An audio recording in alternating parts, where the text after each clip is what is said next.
Welcome to Swaroopa world అండి. ఈరోజు పచ్చిమిరపకాయలతో రోటి పచ్చడి తయారు చేసుకుందాం. చాలా రుచిగా ఉండే ఈ పచ్చడి తక్కువ ఐటమ్స్తో సింపుల్గా తయారు చేసుకోవచ్చు. పచ్చిమిరపకాయలు, చింతపండు, ఉల్లిగడ్డ, ఉప్పు ఉంటే చాలు. పచ్చిమిరపకాయలతో పల్లెటూరు స్టైల్లో రోటి పచ్చడి చేసుకుందాం.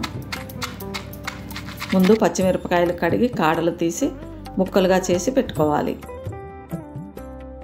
తర్వాత చింతపండు తగినంత కడిగి రెడీగా పెట్టుకోవాలి. బాండీలో నూనె వేడయ్యాక మిరపకాయలు వేసి సన్న మంట మీద నిదానంగా వేపాలి.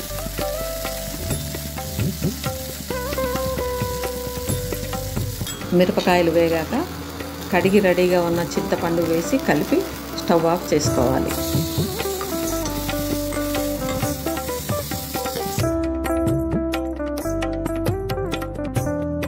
రోలు శుభ్రంగా కడిగి రోట్లో వేపిన పచ్చిమిరపకాయలు, చింతపండు వేయాలి.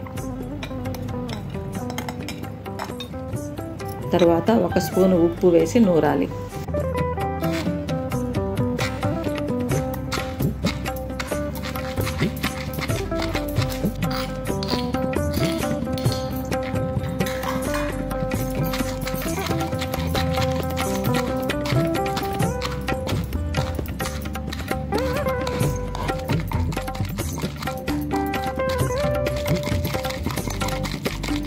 కొంచెం నూరాక 4-5 ఎల్లిపాయలు వేయాలి. ఎల్లిపాయలు లేకున్నా ఈ పచ్చడి రుచిగానే ఉంటుందండి.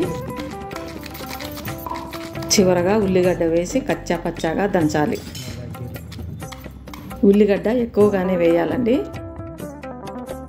ఈ పచ్చడికి ఉల్లిగడ్డ ముక్కలే రుచి. ఈ పచ్చడి రోట్లో నూరుకుంటేనే చాలా టేస్టీగా ఉంటుంది. ఇంట్లో రోలు లేకపోతే మిక్సీలో వేసి పచ్చడి మెత్తగా కాకుండా చూసుకోవాలి.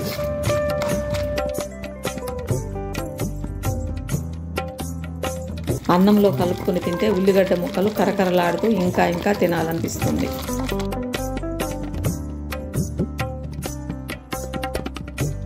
ఈ పచ్చడి తాలింపు లేకుండానే తినొచ్చండి.